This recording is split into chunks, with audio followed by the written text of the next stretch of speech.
ఒక్కసారి కొమ్మూరి గోల్డ్ కి కాల్ చేయండి. తాకట్లో ఉన్న మీ బంగారాన్ని విడిపించి మార్కెట్ ప్రైస్ కి వాళ్ళు కొనుక్కుని మిగతా డబ్బులు మీకు ఇచ్చేస్తారు. వెల్కమ్ బ్యాక్ టు మనం టీవీ. నేను మీ పవన్ బేస్వాడ. ముందుగా మనం టీవీ తరపున ఆంధ్రప్రదేశ్ కూటమి ప్రభుత్వానికి ధన్యవాదాలు తెలపాలి.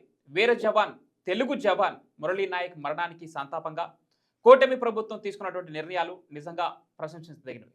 ఎందుకంటే ఒక జవాన్ దేశం కోసం పోరాడి వీరమరణం పొందిన తర్వాత ఆ రాష్ట్రానికి చెందిన జవాన్ మరణిస్తే ఎలా స్పందించాలో అదే స్పందించింది కూటమి ప్రభుత్వం. ఆ జవాన్ కుటుంబానికి అండదండగా నిలిచింది. సాక్షాత్తు డిప్యూటీ సీఎం పవన్ కళ్యాణ్ వెళ్ళడం జరిగింది, మంత్రి నారా లోకేష్ వెళ్ళడం జరిగింది. ఆ కుటుంబ సభ్యులను ఓదార్చారు, అదేవిధంగా ధైర్యం కల్పించారు. భవిష్యత్తులో కూటమి ప్రభుత్వం మీకు అండగా ఉంటుందంటూ ధైర్యాన్ని నింపారు వారి గుండెలో. వారు శోకసంద్రంలో మునిగిపోయి ఉన్నారు. ఆ గ్రామం మొత్తం విషాద ఛాయలు అలుముకుని ఉన్నాయి. మురళీ నాయక్ అంత్యక్రియల్లో భాగంగా డిప్యూటీ సీఎం పవన్ కళ్యాణ్, లోకేష్ చేసినటువంటి వ్యాఖ్యలు, దీనిపైన విశ్లేషణ తీసుకుందాం. మనతో పాటు సీనియర్ జర్నలిస్ట్ కట్టా కార్తిక్ గారు ఉన్నారు. అన్న నమస్తే. నమస్తే పవన్. భారత్ మాతాకి జై. భారత్ మాతాకి జై. ముందుగా మనం టీవీ తరపున జవాన్ మురళీ నాయక్కి మరొకసారి జోహార్ చెప్తున్నాం. అమర్ రహే జవాన్ మురళీ నాయక్. అయితే నిన్న కూటమి ప్రభుత్వం కొంత భరోసా కల్పించింది ఆ కుటుంబానికి. పుట్టెడు దుఃఖంలో ఉన్నటువంటి ఆ కుటుంబానికి ధైర్యం కల్పించే ప్రయత్నం చేసింది. జిల్లా హెడ్ క్వార్టర్స్లో మురళీ నాయక్ కాంస్య విగ్రహాన్ని పెట్టబోతామని ప్రకటించింది.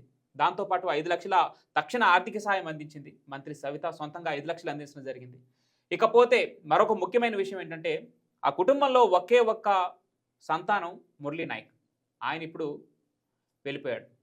ఆ కుటుంబానికి అండదండగా ఉండటం కోసం మురళీ నాయక్ తండ్రి గారికి కూటమి ప్రభుత్వం ఒక ప్రభుత్వ ఉద్యోగాన్ని కూడా కల్పించడం జరుగుతుంది. ఎలా చూడాలన్న? ఎస్, ఆ కుటుంబానికి ఒక ప్రభుత్వ ఉద్యోగం, తర్వాత జిల్లా కేంద్రంలో అవును కాంస్య విగ్రహం, అవును, తర్వాత ఇతరత్ర ఏర్పాట్లు కూడా చేస్తామని చెప్పేసి చెప్పారు. అంతవరకు ఆ కుటుంబం స్పందించినటువంటి ప్రభుత్వానికి, మంత్రి లోకేష్ గారికి, ఆంధ్రప్రదేశ్ డిప్యూటీ సీఎం పవన్ కళ్యాణ్ గారికి ధన్యవాదాలు. ఏది ఏమైనా ఇవాళ యువత మురళీ నాయక్ను ఒక స్ఫూర్తిగా తీసుకోవాలి. ఐపీఎల్ మ్యాచ్ చూస్తూ ఐపీఎల్లో మన వాళ్ళు కానీ బయట వాళ్ళు డబ్బులు పెట్టి ఆడుతుంటే తప్పట్టు కొట్టుకుంటూ అదే పెద్ద ఎంజాయ్మెంట్ అనుకుంటూ ఉన్నటువంటి సమయంలో అదే వయసులో ఉన్నటువంటి మురళీ నాయక్ 25 ఏళ్ళ వయసులో దేశం కోసం తన ప్రాణాన్ని అర్పించినటువంటి అమర వీరుడు అనిగా చెప్పాలి ఖచ్చితంగా. ఇలా యువత మురళీ నాయక్ నుంచి నేర్చుకోవాల్సింది ఏంటి అంటే, కలలు కన్నాడంట. ఒక గిరిజన తండాలో, ఒక మారుమూల గిరిజన తండాలో ఒక పేద కుటుంబంలో పుట్టాడు, నిరుపేద కుటుంబంలో పుట్టాడు, గిరిజన కుటుంబంలో పుట్టాడు. దేశం కోసం జవాన్ కావాలనేది అతని ఆశయం అంట. అతను చనిపోయిన తర్వాత భారత జెండా నా శవం మీద కప్పాలి అని చెప్పేసి కోరుకున్నాడంట. ఇలా అదే జరిగింది. ఇలా ఆయన కోరిక నెరవేరింది. అంటే కోరిక నెరవేరడం కోసం ఆయన చనిపోవాలని మనం కోరుకోలేము. ఎందుకంటే ఆయన చావులో కూడా మనం గర్వించాల్సిన విషయం ఏంటంటే, పాకిస్తానీ అక్కడ ఉన్నటువంటి ఆర్మీని 14 మందిని చంపిన తర్వాత, భారతదేశం మీదకి దండయాత్రగా వచ్చినటువంటి పాకిస్తాన్ ఆర్మీలో 14 మంది సైనికులను చంపిన తర్వాత కానీ తను చనిపోలేదు. అంటే 14 అని కొంతమంది అంటారు, 20 అని కొన్ని రిపోర్ట్లు ఉన్నాయి. సరే, ఏది ఏమైనా చాలామందిని చంపిన తర్వాత కానీ తను చనిపోలేదు. అంటే ఒక భారత ఆర్మీని చంపాలంటే అవతల శత్రువులు 20 మంది చనిపోవాల్సిందే అనే ఒక సంకేతాన్ని పంపించాడు. భారత ఆర్మీని ముట్టుకోవడం అంత ఈజీ కాదు అని దాన్ని నిరూపించాడు. ఇలా పాకిస్తాన్ లొంగిపోయింది అంటే ఎందుకు లొంగిపోయింది? ఎందుకు అమెరికా దగ్గరకు వచ్చేసి ఏదో ఒకటి చేసి యుద్ధం ఆపు దేవుడా మహాప్రభు అని చెప్పి వేడుకుంది? ట్రంప్ ఫోన్ చేసి పాకిస్తాన్ యుద్ధాన్ని ఆపమని అడుగుతుంది. వాళ్ళు ఇక మోకాళ్ళ మీద కూర్చున్నారు. ఇక ఆపని అని భారతదేశానికి రిక్వెస్ట్ చేశారు. రిక్వెస్ట్ చేసిన తర్వాత మన యుద్ధాన్ని ఆపడం జరిగింది. పాకిస్తాన్ వాళ్ళు కూడా ఇక యుద్ధాన్ని ఆపని మహాప్రభు అని చెప్పేసి మన ఆర్మీ అధికారులు ఫోన్ చేసి అడిగినటువంటి పరిస్థితి. ఎందుకు పాకిస్తాన్ లొంగిపోవాల్సి వచ్చింది? ఎందుకు మోకాళ్ళ మీద కూర్చుంది? మోకాళ్ళ మీద కూర్చోబెట్టాడు మురళీ నాయక్. మురళీ నాయక్ పాకిస్తాన్ని మోకాళ్ళ మీద కూర్చోబెట్టాడు. ఒక మురళీ నాయకే కాకపోవచ్చు, మురళీ నాయక్ లాంటి మన జవాన్లు, వీర జవాన్లు ప్రాణాలకు భయపడకుండా తెగించి పోరాడిన, చూపించిన తెగువ ప్రతిభ ముందు పాకిస్తాన్ ఏమీ తట్టుకోలేకపోయింది. మన దేశ ప్రధాని నుంచి ఈ ఆర్మీ జవాన్ వరకు అందరూ మిసైల్లా మారి పాకిస్తాన్ ఇబ్బంది పెట్టారు. మిసైల్స్ అంటే S-400 సాధించిన విజయమో, INS విక్రాంత్ సాధించిన విజయం మాత్రమే కాదు ఇది. ఇలాంటి వీర జవాన్లు సాధించిన విజయం ఇది. ఇలాంటి వీర జవాన్లని మనకి అందించిన కుటుంబానికి నిజంగా హ్యాట్స్ అప్. సార్, మీరు అంటున్నారు మా కొడుకు లేడు, మేము అనాథుల్లో ఉన్నామని. మీరు అనాథులు కాదు. నిన్న కూడా చెప్పాం, మిమ్మల్ని ప్రభుత్వం ఖచ్చితంగా ఓన్ చేసుకుంటుంది అని నిన్న వీడియోలో చెప్పాం. నిజంగా ఓన్ చేసుకున్నారు. నిన్నటి వీడియోలో మనం ఇద్దరమే చేసాం. అవును ఆ నిన్నటి వీడియోలో ప్రభుత్వం ఖచ్చితంగా ఈ కుటుంబాన్ని ఓన్ చేసుకుంటుందని చెప్పాం. ప్రభుత్వం కూడా ఓన్ చేసుకుంటుంది. అందుకోసమే ఈ వీడియోలో స్టార్టింగ్ ప్రారంభించినప్పుడే మేము చెప్పాం, ఆంధ్రప్రదేశ్ కూటమి ప్రభుత్వానికి ధన్యవాదాలు తెలుపుతున్నాం. ఆ కుటుంబం తరపున, మా తెలుగు రాష్ట్రాల తరపున, మా దేశం తరపున. ఇంకోటి ఏంటంటే ఆ తండ్రి గారు చెప్తున్నాం, మేమంతా మీ బిడ్డలమే, మురళీ నాయక్ సోదరులమే, ఎప్పుడు ఏ కష్టం వచ్చినా నష్టం వచ్చినా బాధ వచ్చినా మీ కుటుంబంతో మేమంతా ఉంటామని ప్రామిస్ చేసి ప్రతిజ్ఞ చేసి చెప్తా ఉన్నాం. భారతీయులుగా మా బాధ్యత అది. మా కోసం ఇవాళ మేము వీడియో చేస్తున్నాం, మాట్లాడుతున్నాం, 10 మందికి 10 విషయాలు చెప్పగలుగుతున్నామంటే, ఇవాళ మేము ఈ స్టూడియోలో కూర్చొని క్షేమంగా ఉన్నామంటే ఈ మురళీ నాయక్ లాంటి అనేక మంది వీర జవాన్లే కారణం. వాళ్ళు లేకపోతే ఇవాళ మనం లేము. అలాంటి వాళ్ళు ఇచ్చే సెక్యూరిటీ ఫలితంగానే దాయాది దేశం శత్రువులు ఉగ్రవాదులు మన దేశంలోకి చొచ్చుకు రాకుండా ఆపగలుగుతున్నారు. నేను ఇక్కడ మురళీ నాయక్ సంబంధించి కొన్ని కథనాలు విన్నాను. మురళీ నాయక్ మరణం ముందు అక్కడ పాకిస్తాన్లో తీవ్రంగా యుద్ధం జరుగుతూ ఉంది అని చెప్పేసి తన స్నేహితులతో మాట్లాడిన కొన్ని కథనాలు నేను విన్నా. తన స్నేహితులతో మాట్లాడుకుంటూ ఇక్కడ యుద్ధం భీకరంగా జరుగుతుంది, ఏ క్షణం ఏంటో నాకు తెలియదు, నా ప్రాణం మీద నాకేం భయం లేదు, కానీ నా తల్లిదండ్రుల మీదనే నా బెంగ మొత్తం అంటూ తన తల్లిదండ్రుల గురించి తన ఫ్రెండ్తో వెళ్ళబోసుకున్నటువంటి ఆవేదన చూస్తే తన తల్లిదండ్రులకి వద్దన్నా కూడా వారించి మరీ ఆర్మీలోకి అడుగు పెట్టడం జరిగింది ఈ వీర జవాన్ మురళీ నాయక్. ఈ రోజున అదే ఆర్మీలో దేశం కోసం వీర త్యాగం చేశాడు. కాదే దేశం కోసం త్యాగం చేయటం గొప్ప పేరే, కానీ తన తల్లిదండ్రులకు మాత్రం తీరం లోటు ఖచ్చితంగా తెలుగు రాష్ట్రాలు. ఆ తల్లిదండ్రులు కూడా మొదట్లో అగ్నివీర్ వచ్చినప్పుడు అగ్నివీర్కి అప్లై చేసుకున్నాడంటే అగ్నివీర్ వచ్చిందంట.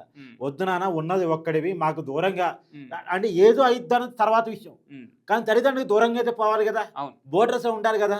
అక్కడ ఇప్పుడు వేరే ఉద్యోగం, హైదరాబాద్లో ఉద్యోగమో లేదా బెంగళూరులో ఉద్యోగమో చెన్నైలో ఉద్యోగమో అమరావతిలో ఉద్యోగమో ఎక్కడ అనంతపురంలో ఉద్యోగం అంటే తల్లిదండ్రులు కూడా తనతో పాటు తీసుకెళ్ళి అక్కడ ఉంచుకొని తను ఉద్యోగం చేయొచ్చు.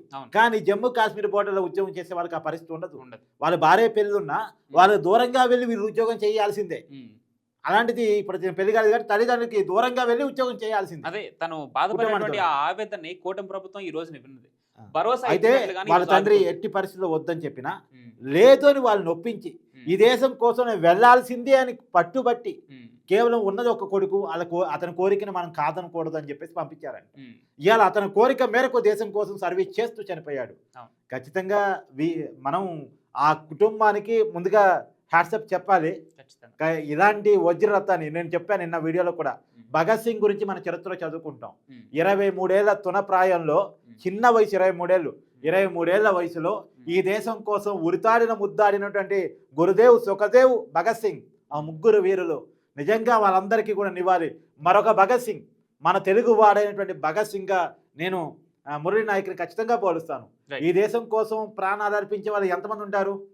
నిజంగా కూడా ఇవాళ యువత అవసరమైతే ఆర్మీలోకి పోవడానికి సిద్ధపడేలా ప్రతి యువకుడు తయారు కావాలి. ప్రతి వ్యక్తి ఒక సైనికుని ఈ దేశం కోసం అనుకోవాలి. స్వార్థం అంటే నిండిన ఈ సమాజంలో డబ్బు తప్ప మాకేమీ అవసరం లేదు అనుకుంటున్నా ఈ సమాజంలో ఇంకా మురళీ నాయక్ లాంటి వాళ్ళు ఈ దేశం కోసం, ఈ దేశ ప్రజల కోసం నా ప్రాణాలు అర్పించడానికి ముందుకెళ్తున్నా అనే వాళ్ళు ఉండబట్టే ఇవాళ మనం వ్యాపారాలు చేసుకోగలుగుతున్నామో లేదో ఇంకోటి మన పనులు మన ఉద్యోగాలు మనం చేసుకోగలుగుతున్నాం. ఖచ్చితంగా ఆ కుటుంబానికి ప్రతి భారతీయుడు రుణపడి ఉన్నాడు. ఈ రోజున మనం టీవీ కూడా జోహార్లు చెప్తోంది ప్రతి అమరవీరుడికి.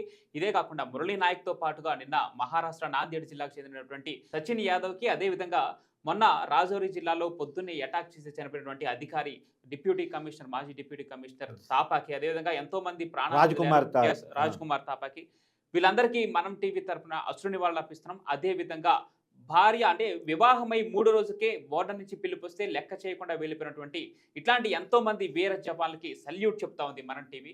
చూద్దాం భవిష్యత్తులో ఏం జరగబోతోంది. 12వ తారీఖున శాంతి ఒప్పంద చర్చలంటూ పిలుపునిచ్చారు. ఈ మేరకు నిన్ననే కాల్పుల విరమణ ఒప్పందం అంటే సీజ్ ఫైర్ కి అంగీకారం తెలిపిన మరికొద్ది గంటల్లోనే పాకిస్తాన్ మళ్ళీ వక్ర బుద్ధిని చాటుకుంది. మరికొన్ని సార్లు కాల్పులు చేయడం జరిగింది. మరి ఇప్పటికైతే ప్రజెంట్గా అయితే ఆగిపోయాయి, కానీ భారత్ మరి వాటిని తిప్పికొడుతుందా, లేదంటే కాల్పుల విరమణ ఒప్పందాన్ని విరమించుకొని మరి తిరిగి యుద్ధం కోరుకుంటుందా అనేది మాత్రం వేచి చూడాలి. ఒక్క మాటలో మురళీ నాయక్ ఆత్మ శాంతించాలి అంటే ఎవరైతే యుద్ధానికి అసలు కారకుడు అయినటువంటి వ్యక్తి ఉన్నారో మజూర్ అహ్మద్, అవును. అతన్ని ఖచ్చితంగా మట్టు పెట్టాల్సిందే. లేదా హఫీజ్ సయ్యద్ ఇంకొక తీవ్రవాది. ఉమ్. ఇది వీళ్ళిద్దరూ రెండు ఆర్గనైజేషన్ సంబంధించినటువంటి అవును. వాళ్ళు. ఒక లష్కర్ లష్కర్ ఏ తోయిబా, తోయిబా, జైషే ఇంకా మహమ్మద్. జైషే మహమ్మద్ సంబంధించిన వాళ్ళు. వీళ్ళ మట్టు పెట్టినప్పుడే నిజానికి మురళీ నాయక్ ఆత్మ శాంతిస్తుందని అనుకున్నాను. Yes. ఖచ్చితంగా భారత్ ఆర్మీ దాన్ని నిలబెట్టుకుంటుంది. Yes. ఖచ్చితంగా ఆ ఉగ్రవాదుని మట్టు చెప్పేది ఎప్పటికైనా ఇండియానే. అయితే ఇప్పుడు భారతీయుల ఆశ ఏంటో కూడా అంటే భారతీయ వ్యూహం కూడా అలానే ఉన్నట్టు చాలా మంది భారతీయులు అయితే ఆశాభావం వ్యక్తం Yes, చేస్తారు. yes. ఈ వ్యూహంలో భాగమే ఇప్పుడు ఈ కాల్పుల విరమణ ఒప్పందం కానీ లేదా 12 జరిగే శాంతి చర్చల ఒప్పందం కానీ నిన్న కేబినెట్ ప్రకటించినటువంటి భవిష్యత్తులో ఏ ఉగ్రదాడి జరిగినా దాన్ని మా తరపు నుంచి యుద్ధంగానే పరిగణిస్తాం అని చెప్పి భారత ఆర్మీతో పాటు భారత కేబినెట్ ప్రకటించినటువంటి విధానం చూస్తా ఉంటే భవిష్యత్తులో వాళ్ళిద్దరిని మట్టు పెట్టి తీరుతుంది భారత ఆర్మీ అని ఖచ్చితంగా నమ్ముతాం, ఆశిద్దాం కూడా త్వరగా జరగాలని. Thank you so